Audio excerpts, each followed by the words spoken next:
My name before Islam was Barnaby Thomas Wills. I was born in Norwich in 1981 in Norfolk, East Anglia of the UK. And my parents were teachers of music, and they were going around to teach many different schools. My brother was called Samuel James Wills. So he's my twin brother, and we're always quite very close and doing lots of things together. I think my brother was more quiet in one sense. Yeah, my brother's more quiet, and I was a bit more very happy and very kind of energetic and quite free, you know. I went to at secondary school. I was just involved in kind of a lot of the sport, and you know, obviously doing as much of the learning as possible. I was quite kind of I was doing quite well. The teachers wanted slightly more from me, but I was getting involved with the football team and the cricket team a lot of the time. I went to college and I did a foundation in art and design, which enabled me to apply for a degree course in Bristol. So I went on to Bristol to study fine art at a degree level. I had quite a good grounding as a child with some of these things in terms of when I was with my grandfather, and he had something very, very special with him, you know, and because he was a priest, but he had something very different to some of the people that I was with at the time, you know, even friends of my family who were possibly Christian as well. He seemed to hold to something, and it kept him away from, you know, protected him from certain bad things that could have happened to him and his family, and you know, but I would have gone to, I was going to church possibly as quite a young child, when I would go and see my grandparents. But I don't think I really went to church in Norwich with my parents, but I went to church with my grandparents. But he had a very good way with the scriptures of the church, and good with the stories and some of the kind of meanings that they hold. So, you know, the biblical stories and these things.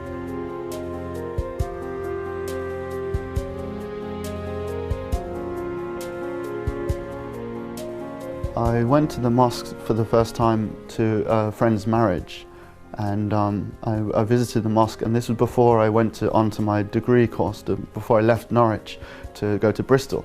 I went to the mosque and I saw the kind of it was interesting because it wasn't what I thought before what a mosque might be when I visited it. So I came to the mosque and it was kind of like almost like a churchy type schooly kind of house or something. And I came in, there was lots of shoes around the stairs, you know, just scattered around around the stairs, and I kind of went in and so took our shoes off, and you know, I was with various friends or something. I came upstairs and we sat there, and I went through the marriage ceremony, and it was very, very simple. It was very, very simple, and I kind of looking at it, this is so different to what we're used to, you know, with the glamour of weddings and the kind of all the ceremony and everything. And one of the senior members of the community read a piece of the Quran, a translation of a piece of the Quran, and he read it while everyone was there, you know, and it was to do with people who, it was to do with you know, people who cover their private parts, people who are believers, people who are sincere, people who, this is, you know, I'm paraphrasing them, and this was these were the verses, these were the verses of Quran that were read out during the ceremony. So this is some of the Quran that you sometimes are read out during the marriages as the union of people. And my brother started to become more interested in it. He went to the barbecue and he was asking if I was going to come to the barbecue and stuff like this. So my brother became slightly more interested in it than me. And then he was involved in the bands in Norwich, and involved in a band called Lark with maybe 3 other friends, and carried the same name as when I was in the band as well, because I was a drummer in the band. And so then he carried it on further, and kind of slightly, and did lots of gigs around Norwich. This is while I was studying in Bristol. He was taking the band thing a bit further and the music, and then he started to community in Norwich. I had a stand, and I was given this leaflet about the gold and silver currency, and I took it. And I kind of probably took it, and I looked a little bit at it, and so this is about 2004 or 5 or something. I took it and I looked at it around, and I looked, oh my goodness, look, it says here, on our paper money, it says, we promise to pay the bearer. So I looked at it and I was, oh, I'm understanding that, yeah. I mean, surely this is there's something really, really interesting about the gold and silver coins, you know. Wow, look, oh, this is people are trying to introduce this, you know, where they can. So I took it away with me, and I took it back to Bristol, and this is while I was still, I think I was towards the end of my degree, so I had that as a kind of reference point as well. So that was one of the first things that I'd had from this incredible community with people, you know, who are very like-minded and doing all these interesting things.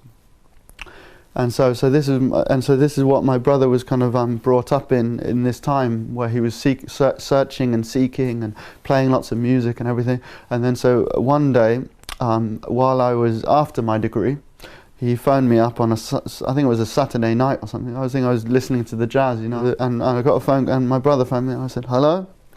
Oh, how are you doing? Oh, yeah. Oh. And he said, I'm going to become Muslim tomorrow. I went, oh, you know, I'm going to become Muslim, and then after that I'm going to go and play cricket. So yeah. So then I went to one of my friends. I think I went to my friend. I said, "Oh my goodness, my brother's about to become Muslim." And then the person said, she said to me, "You're still going to be, he's still going to be your brother. He's still, you know, he's not going to disown you. He's still going to be your brother."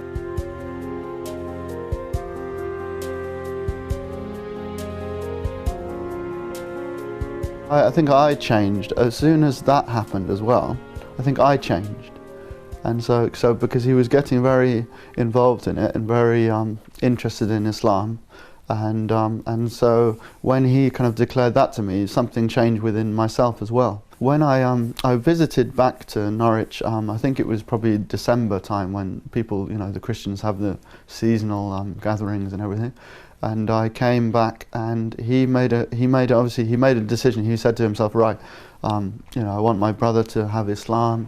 I want to show him the best way possible for people. And so he said, right, I'm going to just serve him and do everything I can for him and be the best I can, you know, the best possible I can to him. So I came on the coach and I landed into Norwich. So my brother just grabbed my bags, you know. He just said, no, you don't.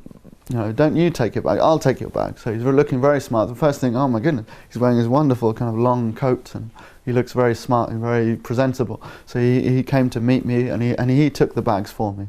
And you know, and so this was the first thing obviously I noticed with him, and so he wanted to be the best he can with me. And this is the time when I started to look at his translation of the Quran. This was really kind of speaking to me very well, and it was very simple and very kind of using modern language and everything. But I you know, read the Fatiha, and then I looked at, and I turned the page over to the beginning of Surah Al-Baqarah, and I read some of this as well, and then I kind of just went, whoa, okay, you know, and I put it down, and I was just very aware of its truth. That is something completely unique. These are words that are completely unique.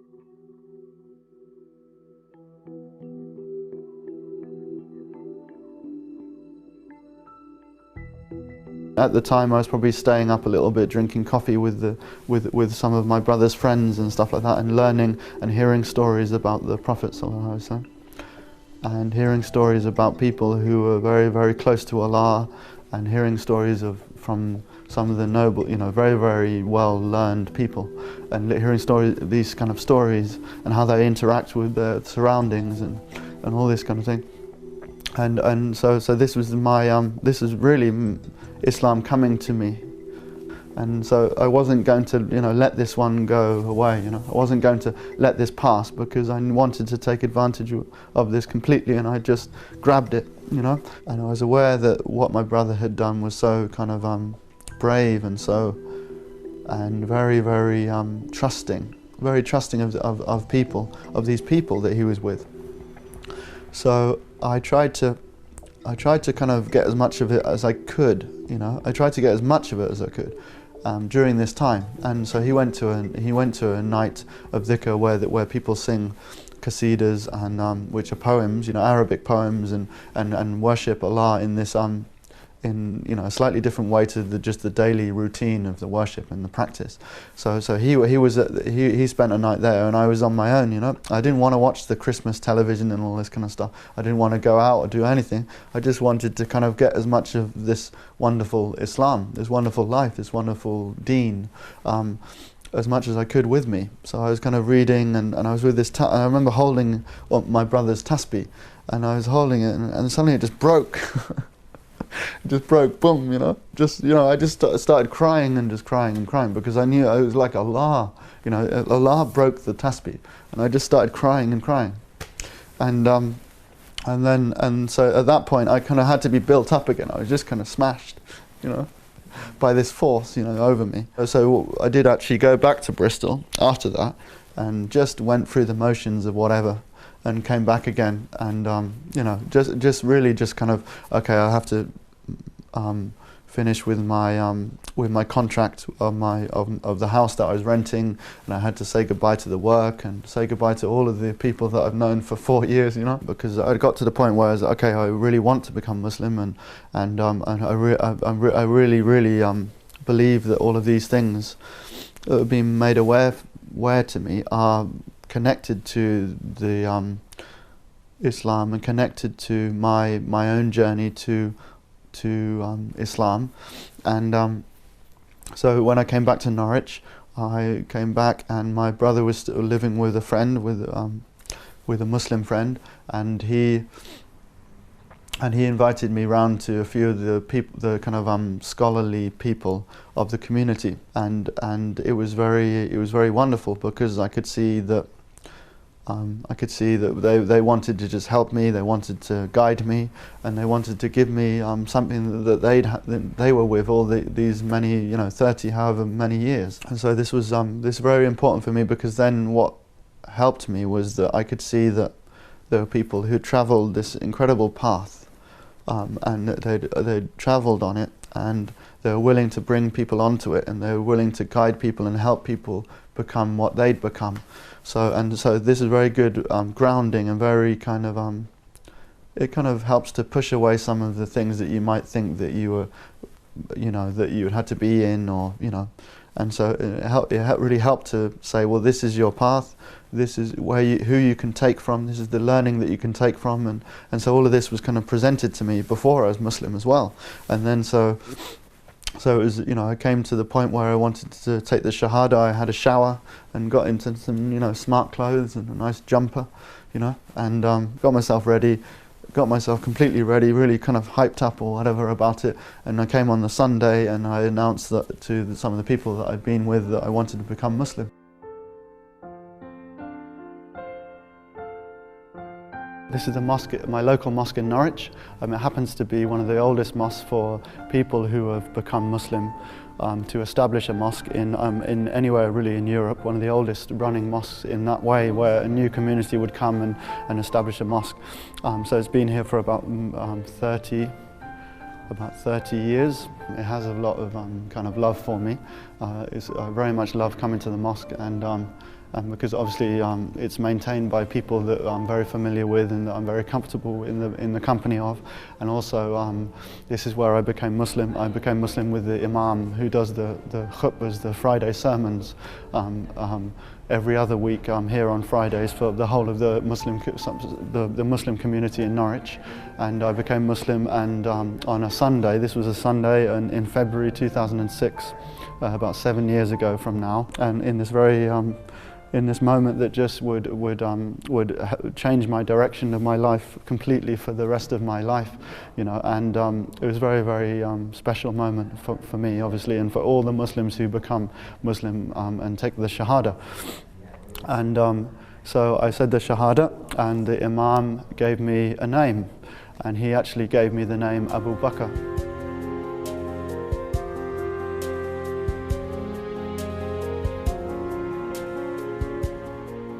That one moment when you take the Shahada, you say, Ashhadu la ilaha illallah, Ashhadu anna Muhammadan Rasulullah. And you repeat this 3 times. So I repeated it. I had the hand of the Imam, and I repeated it. And that happens, you see. And so that's the confirmation that there's no God but Allah, and that Muhammad is the messenger of Allah, sallallahu alaihi wasallam. And so I repeated this with the hand of the Imam, and from that point I have a contract with my Lord and with my messenger. You know, I have a contract with myself and with the Imam. I have a contract with myself and with the mosque, because I've become Muslim in the mosque. I have a contract with my own hands, you know. I have a contract with my thumb, my finger, you know. It has to do worship. You know, the hand even does the worship. And so these fingers will say to me, or declare the truth of what these fingers and thumbs and hands have done. So we ask Allah to keep us in change. And so change for a Muslim and for a student of a sheikh or a student of the deen, change is very, very important. So from one year to the next year, you have to be different. So you hope to change in the most extraordinary way that you would never ever imagine yourself to change to, and become someone that you never really imagine yourself to be, because the heart is to turn. You know, the root of the Arabic word of the heart is to turn, and so our body is straight, and our heart turns and always turns. You know, so the Islam that I have been given, it enables my heart to turn to Allah and to be intoxicated and to be purified, and it allows my body to be completely straight and completely upright. You know, in whether it's in society or whether I go off to the mountains or somewhere, but the Islam that I've been given allows me to do that, and it's a worship.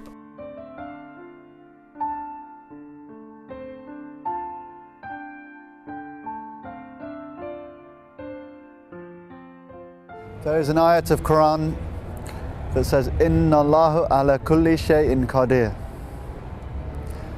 And this in English translates to something like, surely Allah has power over everything.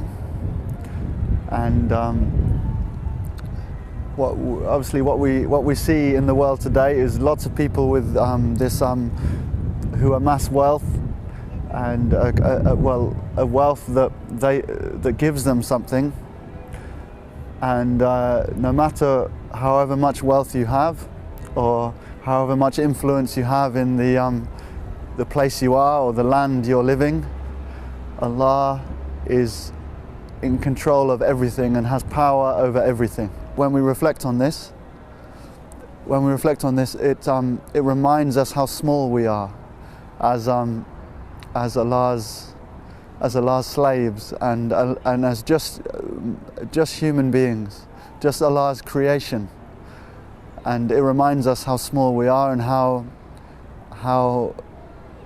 Allah is the great, and how Allah is beyond time and beyond space, and greater than anything in the heavens and the earth. This is His creation.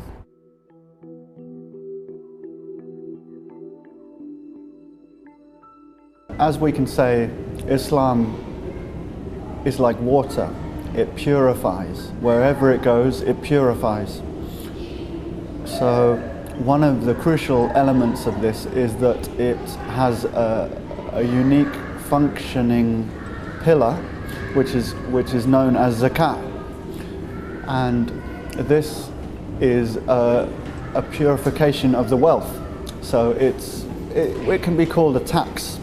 So when the Muslim has earned a certain amount of money, which is called the nisab, the person of authority amongst the community takes a certain amount of the money, takes the zakat from the person and distributes it amongst the people who are poor and various different categories that receive the zakat, including the zakat collectors who are appointed by the emir to take the wealth from the more wealthy people who have stored a certain amount of money for a year.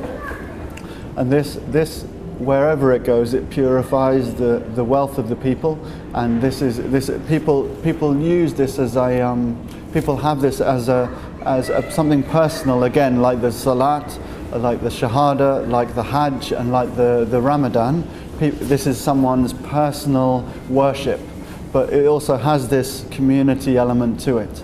And for me, I was very drawn to it. I researched a little bit about this before I became Muslim, and I was very drawn to this to this nature, and this organism that is part of Islam and part of a revealed way of life, and this became something that I was very interested in, and obviously I could see that it could very easily work wherever it goes. You know, it could work wherever it travels to, wherever it formulates. It can transform society and transform the poorer people's lives, and transform the economic situation and the communities as a whole. And this is one pillar of Islam.